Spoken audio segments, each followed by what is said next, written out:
ब्रह्म सूत्र के तृतीय अध्याय के द्वितीय पाद के पंचम अधिकरण का हम लोग विचार कर रहे हैं।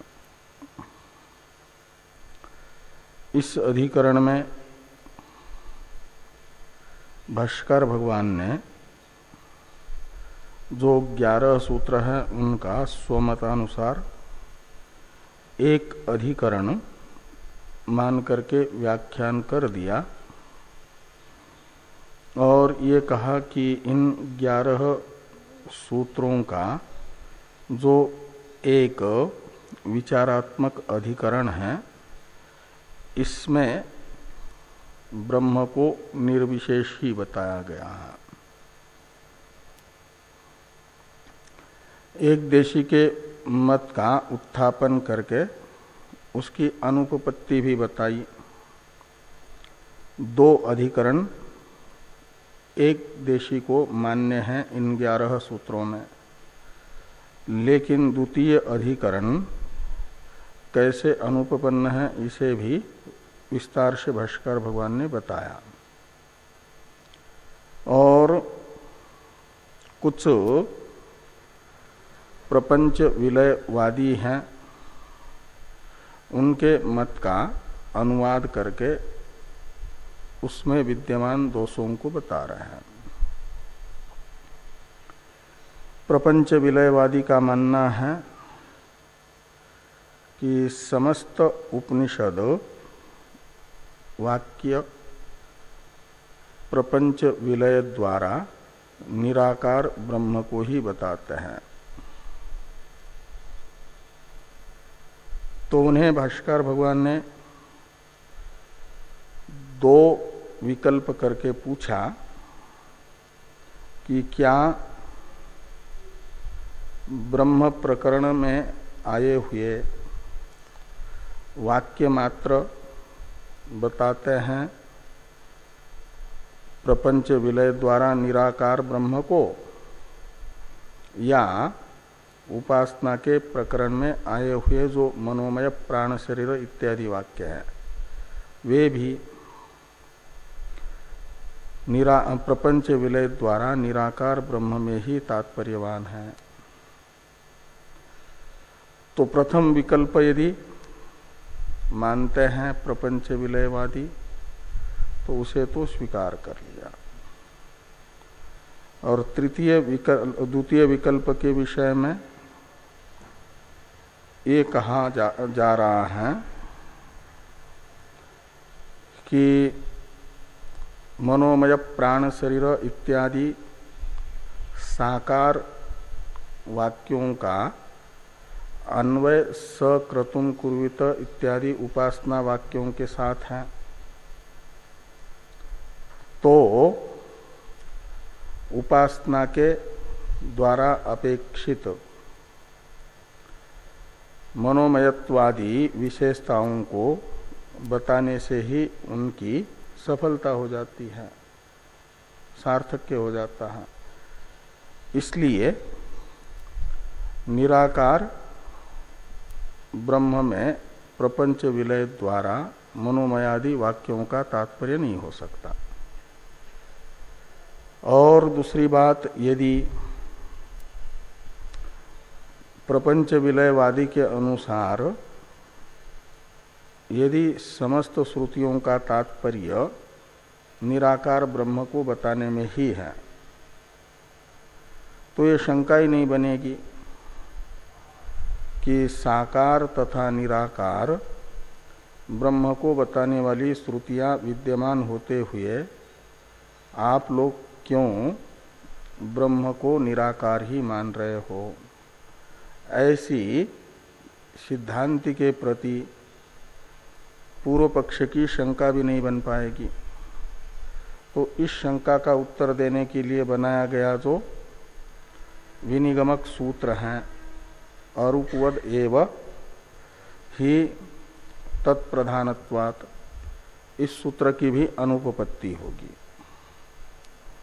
यानी श्रुति विरोध और सूत्र विरोध प्रपंच विलयवादी के मत में दोष है। और दूसरी बात ये जो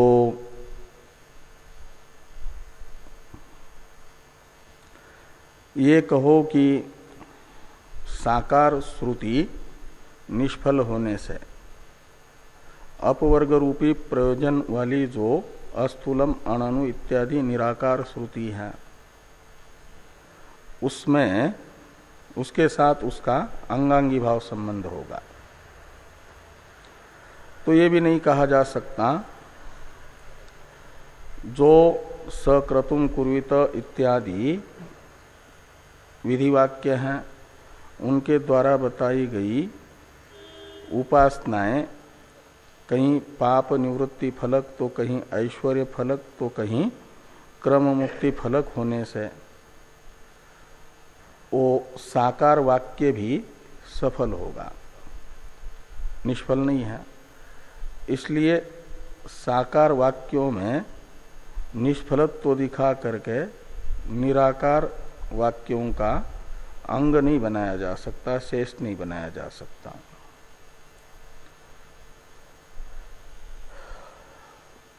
तो इस प्रकार ये सफल होने से उपासना वाक्य अलग है, ब्रह्म वाक्य अलग है, दोनों अपने अपने में सफल है। इसलिए इनमें एक वाक्यता नहीं होगी। और जो लोग एक वाक्यता की कल्पना उपासना वाक्य तथा ब्रह्म वाक्यों में करते हैं उन्हें भाष्कर भगवान ने पूछा कि कथंच एषाम एक वाक्यता उत्प्रेक्ष्यते इति वक्तव्यम। तो ब्रह्म वाक्य तथा उपासना वाक्य में एक वाक्यता का प्रयोजक यदि सूत्र रूप से प्रपंच विलयवादी ये बताते हैं कि जैसे प्रयादादि अंग वाक्य एवं दर्श पूर्णमासादि प्रधान वाक्यों में एक वाक्यता का प्रयोजक है एक प्रधान अपूर्व आख्य नियोग, ऐसे ये प्रपंच विलय विषयक नियोग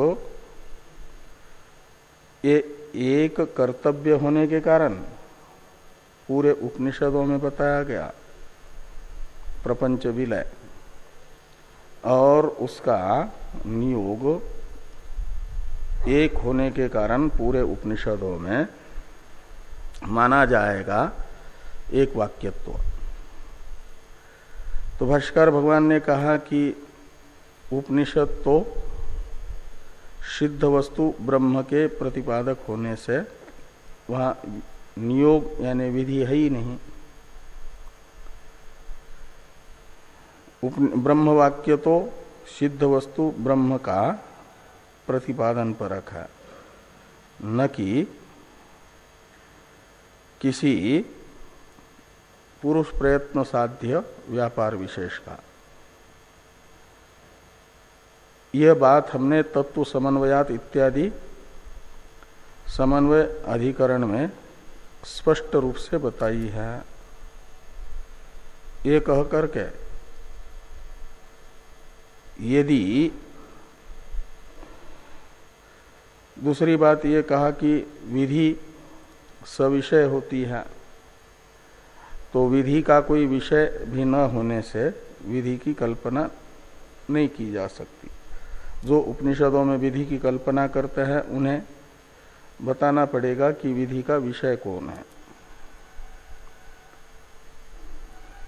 तो विधि के विषय विषयक शंका का प्रपंच विलयवादी के मुख से उत्थापन करके भाष्कर भगवान अत्र वयम पृच्छाम इत्यादि से समाधान करेंगे। ननु द्वैत प्रपंच प्रविलय इत्यादि से पहले प्रपंच विलयवादी ने उपनिषदों में नियोग को यानी विधि को दिखाने के लिए विधि का विषय बताया प्रपंच विलय। उपनिषद अर्थ जिज्ञासु जो है वो उपनिषद अर्थ का ज्ञान प्राप्त करने के लिए, उपनिषद ब्रह्म का ज्ञान प्राप्त करने के लिए, औपनिषद ब्रह्म ज्ञान में प्रतिबंधक जो प्रपंच है उसे हटाएगा। तो औपनिषद ब्रह्म ज्ञान में प्रतिबंधक प्रपंच विलय विषयक नियोग उपनिषद में होगा। जैसे इसको समझाने के लिए दो उदाहरण पूर्व पक्षी ने बताए। तो स्वर्ग कामो यजेत इत्यादि वाक्य जैसे स्वर्ग प्राप्ति के लिए याग विषयक नियोग को बताता है। यदि स्वर्ग प्राप्त करना है तो याग का अनुष्ठान करो। ऐसे उपनिषदें बताएगी तत्व ज्ञान प्राप्त करना है तो प्रपंच का विलय करो। दूसरा उदाहरण बताया कि अंधकार में रखे हुए घड़े को देखना चाहता है कोई व्यक्ति, तो उसका कर्तव्य होता है जिस अंधकार के कारण घड़े का ज्ञान नहीं हो रहा है उस अंधकार को दूर करना, हटाना। तो वह प्रदीपादि की अभिव्यक्ति द्वारा अंधकार को हटाता है। ऐसा व्यापार करता है जिससे अंधकार का निवर्तक प्रकाश हो जाए, तद अनुकूल व्यापार करता है, वह उसका कर्तव्य है। ऐसे प्रपंच से आच्छादित जो ब्रह्म है उसको जानना चाहता है ब्रह्म जिज्ञासु, तो ब्रह्म का जो आच्छादन है उसे हटाना पड़ेगा। तो ब्रह्म आच्छादन है प्रपंच, तो उसका विलय। इस प्रकार इन उदाहरणों से ये बताया गया कि प्रपंच विलय द्वारा ब्रह्म को जानो, प्रपंच विलय विषयक नियोग ये उपनिषदों में होगा। इसलिए नहीं कह सकते कि ब्रह्म वाक्यों में नियोग के लिए कोई विषय न होने से विषयाभावात नियोगाभाव। इस प्रकार पूर्व प्रपंच विलयवादी ने उपनिषदों में भी प्रपंच विलय विषयक नियोग को सिद्ध किया। तो भाष्यकार भगवान इसका उत्तर दे रहे हैं उन्हीं से दो प्रश्न करके। तो अत्र वयम पृच्छाम इत्यादि भाष्य से हम लोगों को विचार करना है कि कोयम प्रपंच प्रविलयो नाम, उपनिषदों में नियोग का विषय जिस प्रपंच प्रविलय को बताया जा रहा है उस प्रपंच प्रविलय का क्या स्वरूप है। किम अग्नि प्रताप संपर्कात घृत काठिन्य प्रविलय इव प्रपंच प्रविलय कर्तव्य आहोस्वित एकस्मिन् चंद्रे तिमिरकृत अनेक चंद्र प्रपंचवत अविद्याकृतो ब्रह्मणि नाम रूप प्रपंचो विद्या प्रविलापितव्य इति। तो अग्नि प्रताप संपर्कात, अग्नि प्रताप संपर्कात घी जमा हुआ जैसे पिघल जाता है, ऐसे क्या प्रपंच का प्रविलय करना है। तो जिस सत्ता वाला प्रविलापक अग्निताप है उसी सत्ता वाला काठिन्य भी है, मतलब सत्य है। ऐसे ये जो सत्य प्रपंच है इसका प्रविलाप यानी विनाश करने के लिए बताया जा रहा है। इसे या तो पिघलाने के लिए कहा जा रहा है या तो नष्ट करने के लिए कहा जा रहा है उपनिषद वाक्यों के द्वारा, ये मानना चाहते हो। अथवा दूसरा उदाहरण है कि चंद्रमा एक है लेकिन किसी को तिमिर रोग हो गया, तो तिमिर रोग के कारण एक ही चंद्रमा अनेक दिख रहा है, तो उस अनेक चंद्रमा का प्रविलाप करना है।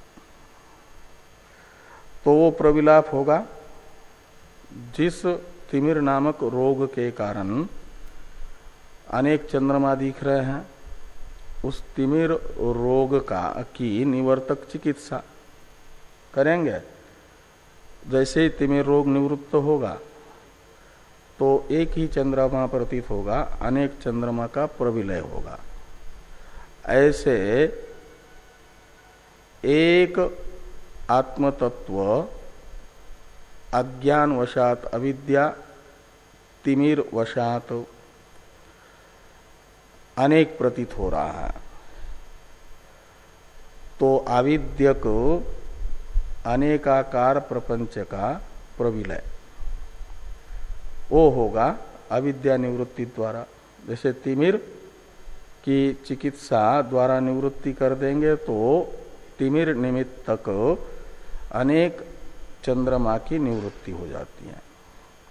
ऐसे जिस अविद्या तिमिर के कारण एक तत्व अनेक प्रपंचाकार भास रहा है, उस अविद्या तिमिर की निवृत्ति, और अविद्या तिमिर को निवृत्त करने वाला है ज्ञान ब्रह्म विद्या। तो ब्रह्म विद्या द्वारा अविद्या तिमिर की निवृत्ति, ये कहना चाहते हो। तो इस प्रकार ये दो विकल्प करके प्रपंच प्रविलयवादी से भाष्यकार भगवान ने प्रपंच प्रविलय का स्वरूप पूछा। इसमें से प्रथम विकल्प यदि प्रपंच विलयवादी प्रपंच प्रविलय के विषय में स्वीकारते हैं तो कहते हैं कि ये एक उपनिषद अध्येता के द्वारा समस्त सत्य प्रपंच का प्रविलय असंभव होगा। इसलिए असंभव अर्थ का अनुष्ठान करने के लिए प्रेरणा दे रही है उपनिषदें, ये मानना पड़ेगा। असंभव अर्थ का ज्ञापन करने वाली विधान करने वाली उपनिषदें अप्रमाण हो जाएगी। ये आगे कहते हैं भाष्यकार भगवान तत्र इत्यादि से। तत्र इत्यादि का अवतरण है भाष्य में प्रपंच, वही टीका में, भाष्य में नहीं टीका में। तत्र यदि इत्यादि भाष्य है, इसका अवतरण टीका में है। प्रपंचस्य सत्यस्य कल्पितस्य वा लये विधि इति विकल्प्य आद्यम दूषयति तत्र यदि इति। तो सत्य प्रपंच के लय विषयक नियोग को मान रहे हो उपनिषदों में, या कल्पित प्रपंच के लय विषयक विधि को मानते हो उपनिषदों में। इस प्रकार दो विकल्प करके यदि पूर्व पक्षी प्रथम विकल्प को स्वीकार करते हैं तो उसमें जो दोष है उसे भाष्यकार भगवान बता रहे हैं। आद्यम दूषयति, प्रथम विकल्प में विद्यमान दोष को दिखाते हैं। भाष्य को देखिए। तत्र यदि तावत विद्यमानो अयम प्रपंच देहादि लक्षण आध्यात्मिको बाह्यश्च पृथ्व्यादि लक्षण प्रविलापयितव्य इति उच्येत। स पुरुष मात्रेण अशक्य प्रविलापयितुम इति तत्प्रविलय उपदेशो अशक्य विषय एव स्यात्। तो तत्र यदि तावद विद्यमानो अयम प्रपंच देहादि लक्षण आध्यात्मिक, तो कहते हैं विद्यमान यानी सत्य। तो ये प्रपंच सत्य है, वो दो विभागों में विभक्त है, आध्यात्मिक और बाह्य। आध्यात्मिक प्रपंच है शरीरादि, आदि शब्द से इंद्रिय प्राण मन आदि को लीजिए, पांचों कोश, शरीर त्रय या पांचों कोश, ये आध्यात्मिक प्रपंच है। और बाह्य प्रपंच है पृथ्वी आदि भूत, इनका प्रविलय उपनिषदें बता रही हैं। ऐसा ये प्रथम विकल्प यदि स्वीकार करते हैं तो कहते हैं स पुरुष मात्रेण अशक्य प्रलापयितुम, सत्य प्रपंच का एक उपनिषद अध्येता के द्वारा प्रविलाप करना असंभव है। तो अशक्य प्रविलापयितुम इति तत्प्रविलय उपदेश अशक्य विषय एव स्यात्। तो हजारों श्रुति वाक्य भी कहें कि सारे सत्य प्रपंच का प्रविलय करो, तो संभव नहीं हो पाएगा। इसलिए अशक्य अनुष्ठान बताने वाला श्रुति वाक्य ही अप्रमाण हो जाएगा। ये दोष है प्रथम विकल्प में। इसलिए द्वितीय विकल्प मानते हैं एकेनच आदि मुक्तेन। और एक दोष इसमें बताया जा रहा है एकेनच इत्यादि से।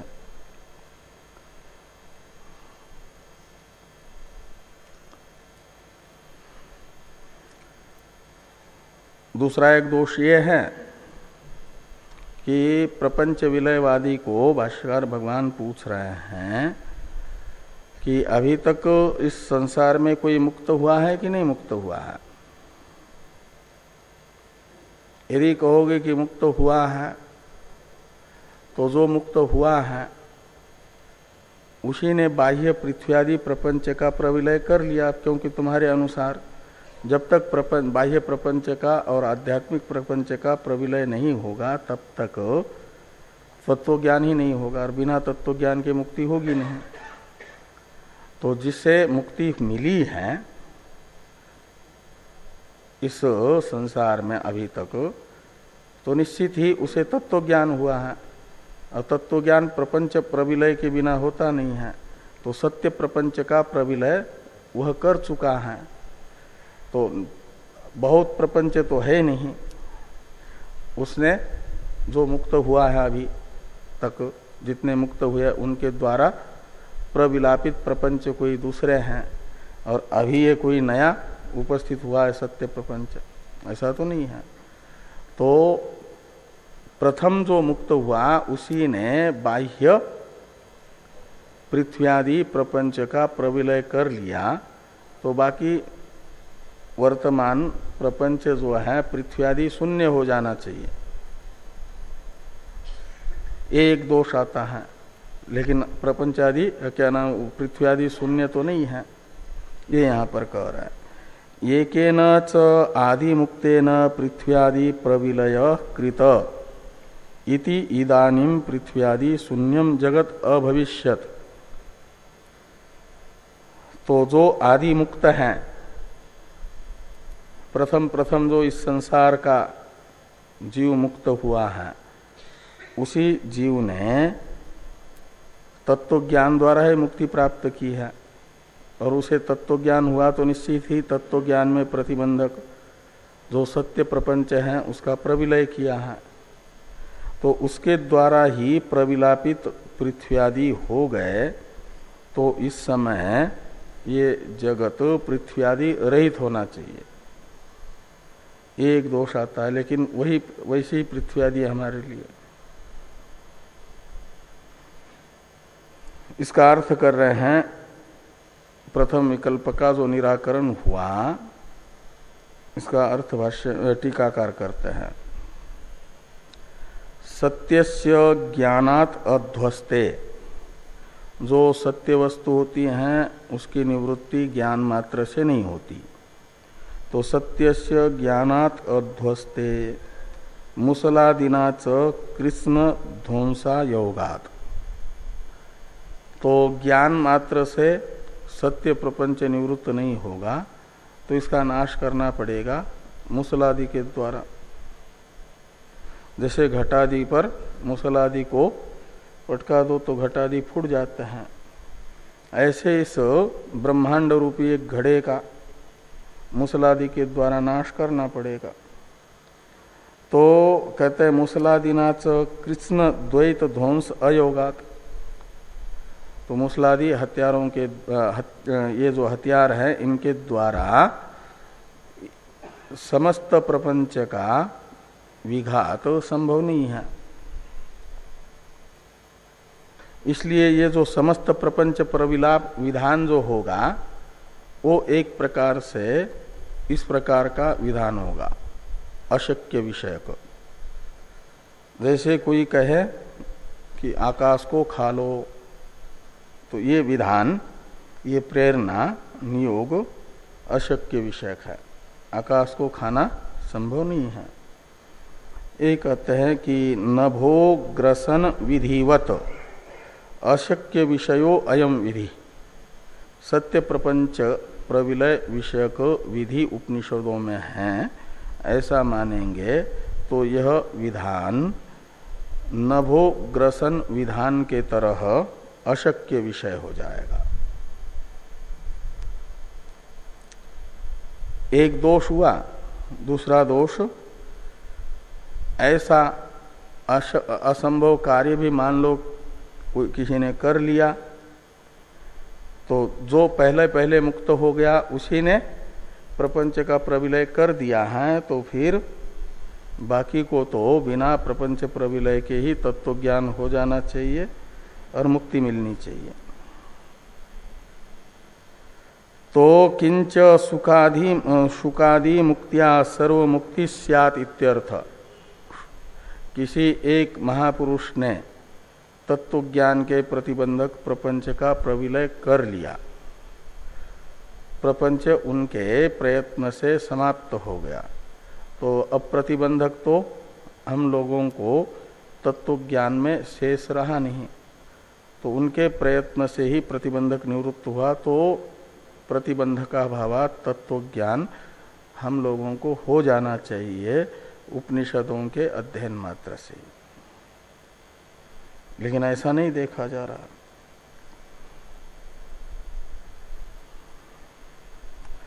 इस प्रकार ये दोष बता करके प्रथम विकल्प का निराकरण हुआ। द्वितीय विकल्प के विषय में कहते हैं, द्वितीयम अनुद्य दूषयति अथ इत्यादिना, टीका में अथ इत्यादि भाष्य का अवतरण है कि द्वितीयम अनुद्य दूषयति, द्वितीय विकल्प है आविद्यक प्रपंच का विद्या से प्रविलय विषयक नियोग है उपनिषदों में, तो कहते हैं फिर वो नियोग बनेगा नहीं, यही दोष है दूसरे विकल्प में। इसलिए कि तत्व उपनिषदों के अध्ययन से जो तत्व ज्ञान होगा उसी से अविद्या निवृत्त हो जाएगी, तो तन्निमित्तक प्रपंच भी बाधित हो जाएगा, तो फिर अलग से प्रपंच का प्रविलय विषयक विधान अनुष्ठान करने के लिए निरर्थक हो जाएगा। ये यहां पर बताया जा रहा अथ इत्यादि से कि अथ अविद्याध्यस्तो ब्रह्मणि एकस्मिन् अयम प्रपंचो विद्या प्रविलाप्यते इति ब्रूयात्, ततो ब्रह्मैव अविद्याध्यस्त प्रपंच प्रत्याख्यानेन आवेदयितव्यम् एकमेवाद्वितीयम् ब्रह्म तत्सत्यम स आत्मा तत्त्वमसि इति तस्मिन् आवेदिते विद्या स्वयं एव उत्पद्यते तया च अविद्या बाध्यते ततश्च अविद्याध्यस्त सकलो अयम नाम रूप प्रपंच स्वप्न प्रपंचवत प्रविलीयते अनावेदिते तु ब्रह्मणि ब्रह्म विज्ञानम कुरु प्रपंच विलयंच इति शतकृतोपि उक्ते न ब्रह्म विज्ञानम प्रपंच विलयो वा जायते। यहाँ तक द्वितीय विकल्प का अनुवाद करके निराकरण है। तो अथ मैंने यदि अर्थ में अथ निपात अविद्याध्यस्त ब्रह्मणि एकस्मिन् अयम प्रपंच, एक ब्रह्मरूपी अधिष्ठान में ब्रह्म अज्ञान से ये सारा प्रपंच अध्यारोपित है और उसका विद्या यानी अधिष्ठान ज्ञान से प्रविलय करना चाहिए, ऐसा उपनिषदें बताती है। ऐसा यदि प्रपंच विलयवादी कहेंगे तो ततः यानी तरही अर्थ में ततः है, अथ का अर्थ यदि है ना, तो ततः का अर्थ हो जाएगा तरही, तब तो ब्रह्मैव अविद्याध्यस्त प्रपंच प्रत्याख्यानेन आवेदयितव्यम, तब तो ब्रह्म का ही प्रतिपादन करना पड़ेगा। ब्रह्म के अज्ञान से अध्यारोपित है ब्रह्म में प्रपंच, यदि तो ब्रह्म के अज्ञान की निवृत्ति का उपाय ब्रह्म ज्ञान है और ब्रह्म ज्ञान का उपाय ब्रह्म के स्वरूप का निरूपण है।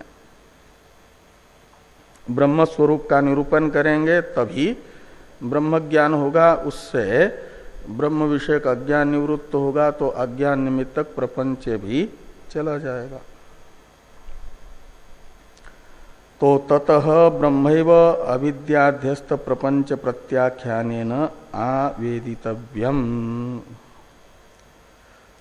नायम सर्प इयम रज्जु, ऐसा जैसे भ्रांत पुरुष का विवेकी मित्र भ्रांत व्यक्ति के भ्रांति से सिद्ध सर्प का अनुवाद करके उसका निषेध कहता है कि नायम सर्प इयम रज्जु। ऐसे ब्रह्म स्वरूप का अज्ञान जिन जिज्ञासुओं को है उन्हें ब्रह्मनिष्ठ महापुरुष बताएंगे कि यह ब्रह्म के अज्ञान से भाषित होने वाला जो नाम रूपात्मक प्रपंच है यह सत्य नहीं है। जैसे नायम सर्प का अर्थ होता है कि यह सत्य सर्प नहीं है, तो क्या है फिर? तो सत्य तो रज्जु ही है। ऐसे यह प्रपंच ब्रह्म है, सत्य नहीं है, ब्रह्म है। ऐसे उपदेश से क्या हो जाएगा? वो उपदेश होगा एकमेवा द्वितीयम ब्रह्म तत्सत्यम स आत्मा तत्त्वमसि इत्याकारक। और तस्मिन् आवेदिते, तस्मिन् ब्रह्मणि आवेदिते सति एकमेवा द्वितीयम ब्रह्म तत्सत्यम स आत्मा इत्यादि वाक्यों से ब्रह्म का प्रतिपादन हो जाने पर विद्या स्वयं एव उत्पद्यते, अधिकारी को अधिष्ठान का ज्ञान होगा। और तयाच यानी जो विद्या उत्पन्न हुई है ब्रह्म स्वरूप को बताने वाले तत्वमशादी वाक्यों से, उसे तया शब्द से लेना। तया विद्या तत्वमशादी वाक्य जनित ज्ञान से अविद्या, तयाच अविद्या बाध्यते, वो अविद्या बाधित हो जाएगी। और ततश्च अविद्याध्यस्त सकलो अयम नाम रूप प्रपंच स्वप्न प्रपंचवत प्रविलीयते। तो जैसे जगने के बाद जागृत अवस्था का अज्ञान रूपी निद्रा से अभिव्यक्त हुआ जो स्वप्न प्रपंच है, वह जगने से स्वप्न प्रपंच की निमित्त होता सुसुप्ति चली गई तो स्वप्न प्रपंच भी चला जाता है। ऐसे अज्ञान रूपी निद्रा चली गई, परमार्थ स्वरूप का ज्ञान रूपी जागृत अवस्था आई तो अज्ञान रूपी निद्रा से भासमान ये स्वप्न प्रपंच रूप जो ये जागृत प्रपंच रूप जो स्वप्न था वो भी चला जाएगा।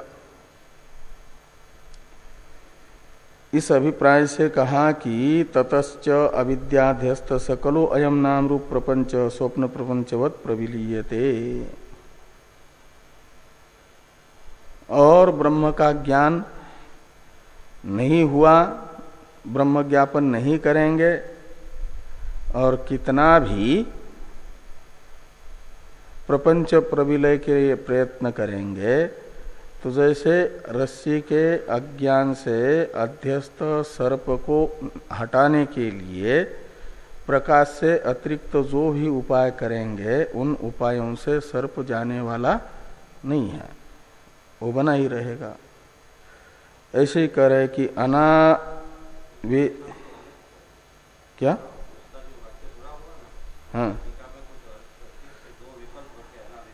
हाँ, तो थोड़ा देख लीजिए उसको, टीका को देखिए। तो उपदेश जन्य ज्ञानाद एव अविद्या तज्ज प्रपंच लय सिद्धेर नियोगो वृथैव इत्यर्थ। तो उपदेश तत्वमशादी उपदेश से जन्य जो ब्रह्म ज्ञान, उसी से अविद्या तथा अविद्यक प्रपंच का प्रविलय सिद्ध हो जाने से प्रपंच प्रविलय विषयक विधि व्यर्थ हो जाएगी, वृथा हो जाएगी। अब अनावेदिते इत्यादि का अवतरण है टीका में।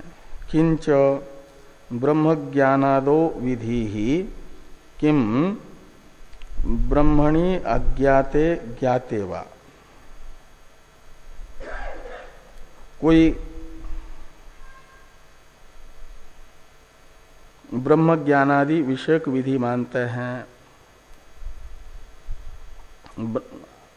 द्रष्टव्य, श्रोतव्य, मंतव्य, निधिध्यासितव्य। इसमें द्रष्टव्य से ब्रह्म ज्ञान, और यहाँ जो आदि शब्द लिखा है उससे श्रवण मनन निधिध्यासन को लीजिए, विषयक जो विधि है। ब्रह्म ज्ञानादो विधि, इसमें ज्ञानादो में सप्तमी है विषय अर्थ में, ब्रह्म ज्ञानादि विषयक विधि उपनिषदों में है। ऐसा मानेंगे यदि कोई तो प्रपंच विलयवादी, तो उनके लिए दो विकल्प करके भाष्यकार भगवान पूछ रहा है। तो अज्ञाते ब्रह्मणि विधि, अज्ञात ब्रह्म विषयक ब्रह्म ज्ञान विषयक विधि मानेंगे या ज्ञात ब्रह्म विषयक विधि मानेंगे, ये दो विकल्प करके पूछा जाएगा। उनमें से प्रथम विकल्प के विषय में कहते हैं कि नाद्य, तो अज्ञात ब्रह्म विषयक विधि, अज्ञात ब्रह्म के ज्ञान विषयक विधि, ऐसा एक विकल्प यदि मानते हैं पूर्व पक्षी, तो भाष्कर भगवान कह रहे हैं कि नाद्य, टीका में अवतरण में कि नाद्य अशक्यत्वात् इत्याह अनावेदितेतु इति। तो ये भी अज्ञात ब्रह्म विषयक ब्रह्म ज्ञान की विधि नहीं होगी। इसे अनावेदिते इत्यादि से कहा जा रहा है कि अनावेदिते तु ब्रह्मणि ब्रह्म विज्ञानम कुरु प्रपंच प्रविलयंच इति शतकृत्वो अपि उक्ते न ब्रह्म विज्ञानम प्रपंच विलयो वा जायते। तो ये ब्रह्म ज्ञानादो विधि, इसमें आदि शब्द से विलयवादी के अनुसार श्रवण आदि न हो करके प्रपंच विलय होगा। उन्हें दोनों विधि मानेंगे वे, ब्रह्म ज्ञान विषयक विधि और आदि शब्द से प्रपंच विलय विधि, ऐसा लेना। तो अनावेदिते तु ब्रह्मणि ब्रह्म विज्ञानम कुरु, ये एक विधि हो गई। अभी अज्ञात ब्रह्म को जानो, तुम्हें ब्रह्म ज्ञान नहीं है, वो ब्रह्म को, अज्ञात ब्रह्म को जानो, एक विधि है। और आदि शब्द से ग्राह्य दूसरी विधि है प्रपंच प्रविलयंस कुरु, कुरु को इधर भी ले आओ।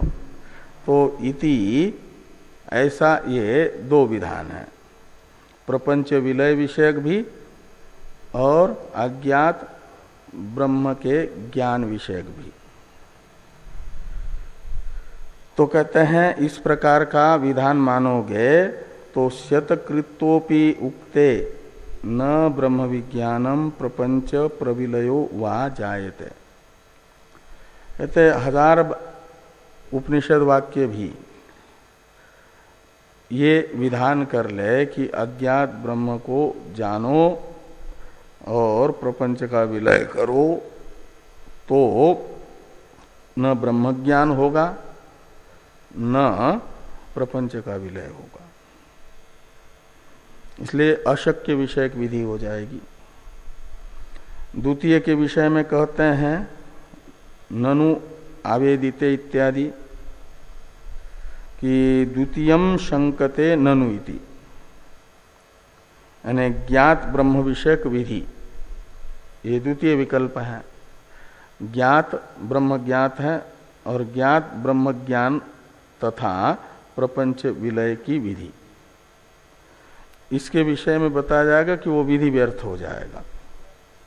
हाँ, ब्रह्म ज्ञात हो जाएगा तो ज्ञान मात्र से ही अज्ञान रहेगा नहीं, अज्ञात ब्रह्म है ही नहीं, तो अज्ञात, हाँ, और उसके ज्ञान के लिए प्रयत्न करने के लिए कहना और प्रपंच का प्रविलय करने के लिए, प्रपंच यदि ज्ञात ब्रह्म है तो प्रपंच बाधित रहेगा ही, विलय हुआ ही रहेगा। तो सिद्ध अर्थ विषयक प्रयत्न का विधान नहीं होता।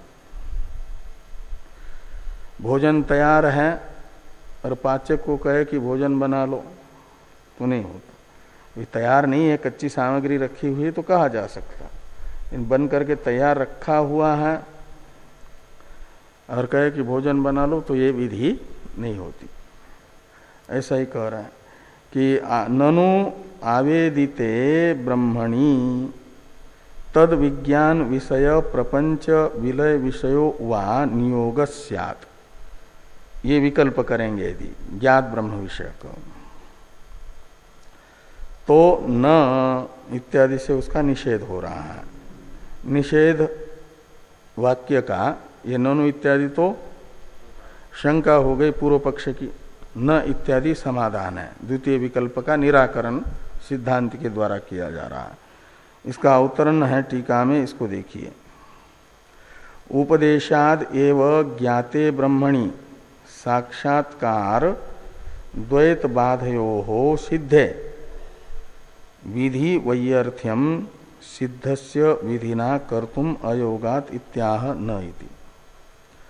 तो कहे यदि ब्रह्म का उपदेश हो गया तो उपदेश मात्र से ही ब्रह्म ज्ञान हो जाएगा, तो साक्षात्कार भी हो गया उपदेश मात्र से और द्वैत का बाद भी हो गया, तो विधि वैयर्थ्यम तद विषयक विधान व्यर्थ हो जाएगा, क्योंकि सिद्धस्य विधिना कर्तुम अशक्यत्वात्।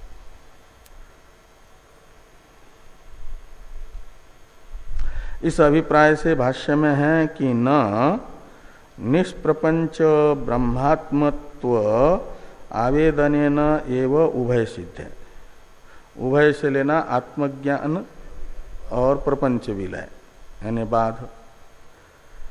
तो निष्प्रपंच ब्रह्मात्मत्व का आवेदन यानी उपदेश होने मात्र से ही क्या हो जाएगा, ब्रह्म ज्ञान भी हो जाएगा, प्रपंच विलय भी हो जाएगा, तो तद विषयक विधि नहीं बन पाएगी। तो उदाहरण बताते हैं, जैसे रज्जु स्वरूप प्रकाशनेन एव ही तत्स्वरूप विज्ञानम अविद्या अध्यस्त सर्पादि प्रपंच विलयश्च भवति। तो जैसे रज्जु के स्वरूप का प्रकाश होते ही, यानी रज्जु जहाँ पर है वहाँ पर अंधकार का निवर्तक प्रकाश होते ही, रज्जु को प्रकाशित करने वाला बाह्य प्रकाश जिसके बिना रस्सी का ज्ञान नहीं हो रहा था, वो सहयोगी है ना बाह्य प्रकाश भी। वो सहयोगी कारण प्रकाश आते ही रज्जु का ज्ञान हो गया, चाक्षुष ज्ञान, और अभी रज्जु के अज्ञान से अध्यस्त सर्पादि प्रपंच का भी विलय हो जाता है। ऐसे ही उपदेश से ब्रह्म ज्ञान होगा और उस ब्रह्म ज्ञान से ब्रह्म विषयक अज्ञान से अध्यस्त प्रपंच का बाध भी हो जाएगा। प्रकाश रूप जो दृष्टांत में एक अंश है उसका दार्ष्टान्त में उपदेश प्रकाश स्थानीय हो जाएगा। जैसे प्रकाश हुआ बाह्य, उससे रस्सी का ज्ञान हुआ, ऐसे ब्रह्म का आवेदन हो गया, उपदेश हुआ, उससे ब्रह्म ज्ञान होगा और ब्रह्म ज्ञान से ही प्रपंच का विलय हो जाएगा अविद्या विलय द्वारा।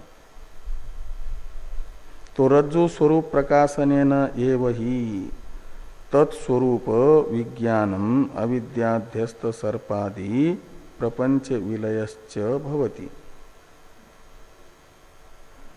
न च कृतम एव पुनः क्रियते।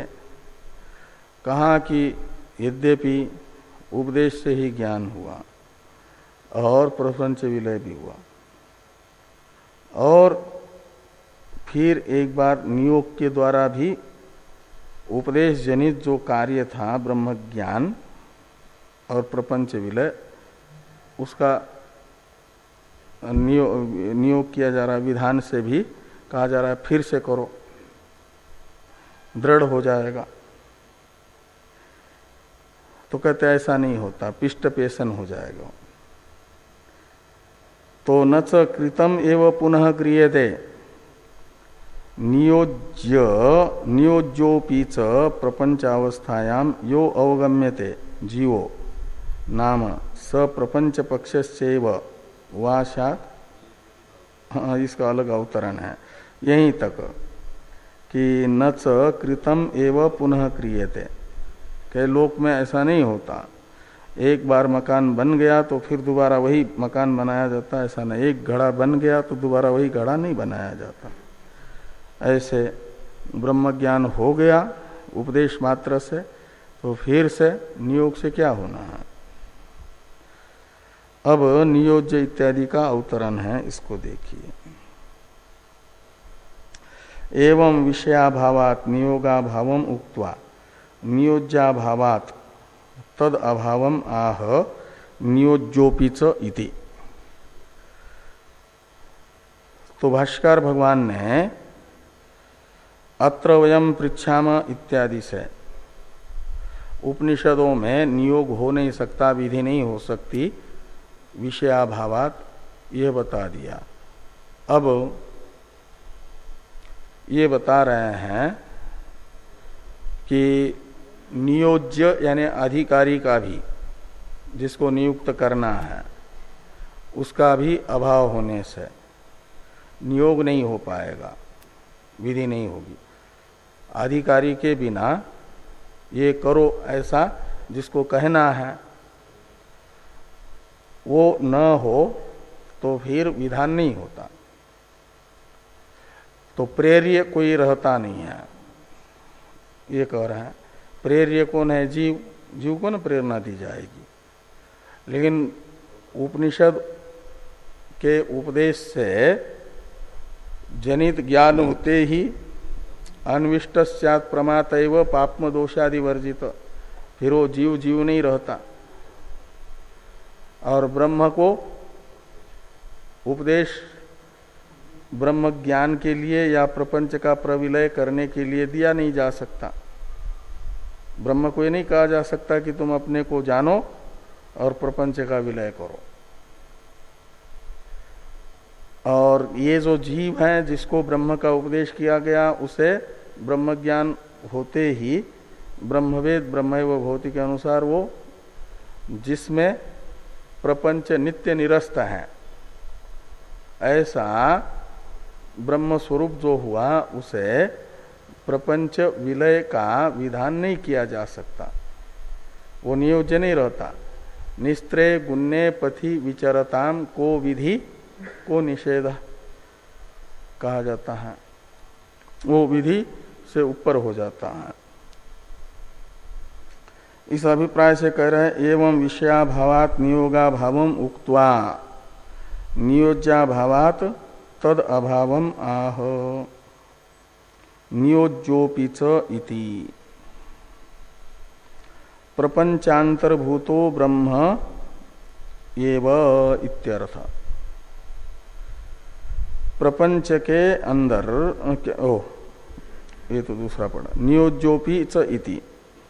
तो भाष्य में देखिए, नियोज्योपि च प्रपंच अवस्थायाम यो अवगम्यते जीवो नाम स प्रपंच पक्षस्यैव वा स्यात् ब्रह्म पक्षस्यैव वा।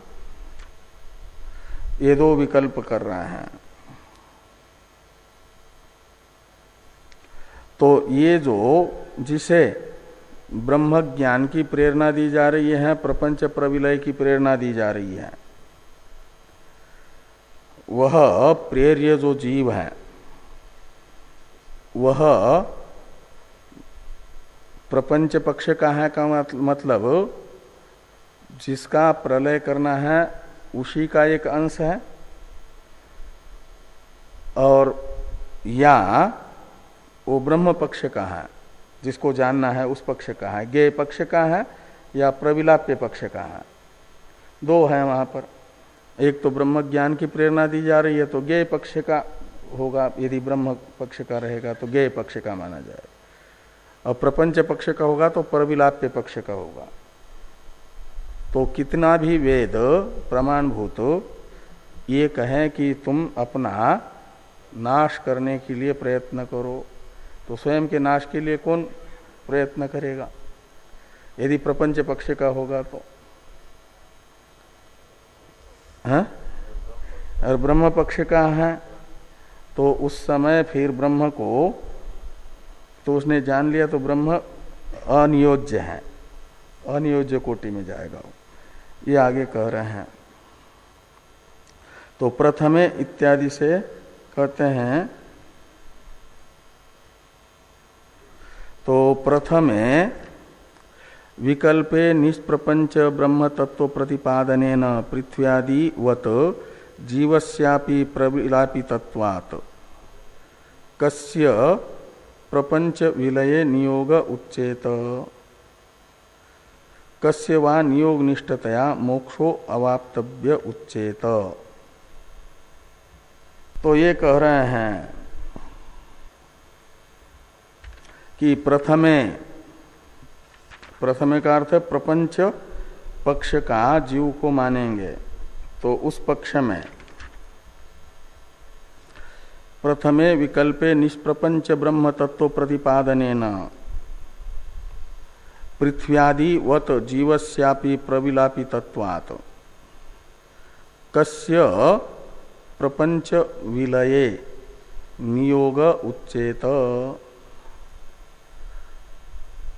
तो निष्प्रपंच ब्रह्म का प्रतिपादन करते समय पृथ्व्यादि का निषेध करेंगे, अस्थूलम अणु इत्यादि से।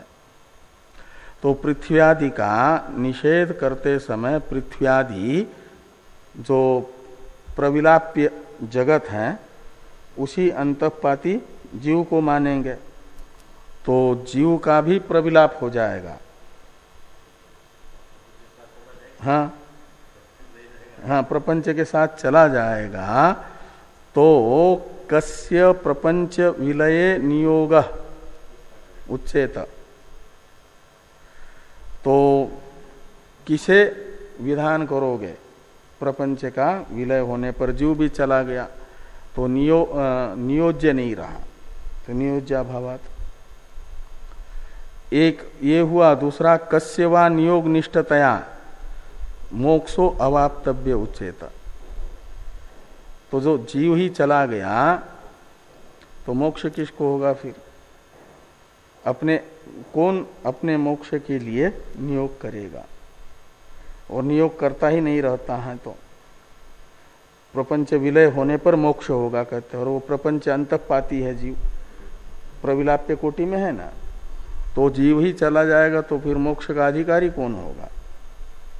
किसके लिए प्रपंच प्रविलय करेगा? इसलिए उसे प्रपंच पक्ष का नहीं माना जा सकता।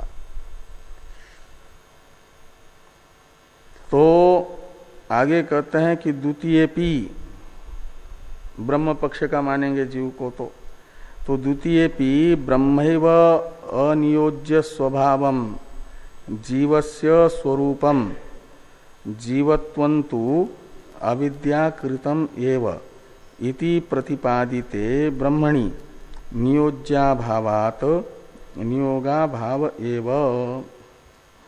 तो द्वितीय विकल्प में ये मानेंगे कि जीव ब्रह्म पक्ष का है तो ब्रह्मैव अनियोज्य स्वभावम, ब्रह्म का स्वभाव तो नियोज्य नहीं है, अनियोज्य स्वरूप है। वो प्रेर्य नहीं होता है, ब्रह्म को कोई प्रेरणा नहीं दे सकता। वेद भी अपने को जानो, प्रपंच का विलय करो, ऐसी प्रेरणा ब्रह्म को वेद नहीं दे सकता। और ये अनियोज्य स्वभावम ब्रह्मैव जीवस्य स्वरूपम ऐसा मानेंगे। और जीवत्वन्तु अविद्याकृतम एव, और जीव स्वभाव जो है, जीव भाव वो तो अविद्यक है।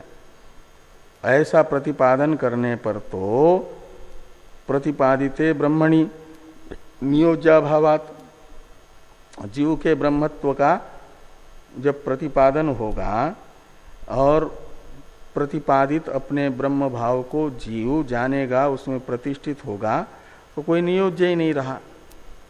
नियोज्य न रहने से नियोज्याभावात् नियोगाभाव एव। थोड़ी टीका है, इसको देखिए। ये जो ब्रह्म पक्षस्यैव वा जीव, ये जो कहा ना, उसका अर्थ कर रहे हैं कि प्रपंचांतर्भूतो ब्रह्म वा। आद्य यानी प्रथम विकल्प मानेंगे प्रविलाप्य कोटि में जीव को, तो उस पक्ष में कह रहे हैं टीकाकार कि आद्य जीवनाशात विद्य योग, जिसको प्रेरणा देनी है वह प्रेर्य का ही नाश हुआ, इसलिए नियोग नहीं होगा। द्वितीय नियोज्य असिद्धि, और ब्रह्म पक्ष का जीव को मानेंगे तो ब्रह्म तो अनियोज्य है, तो नियोज्य की सिद्धि नहीं होगी। तरहि ज्ञाने विधि प्रत्ययानाम का गति इत्यतः द्रष्टव्यादि शब्दा अपि।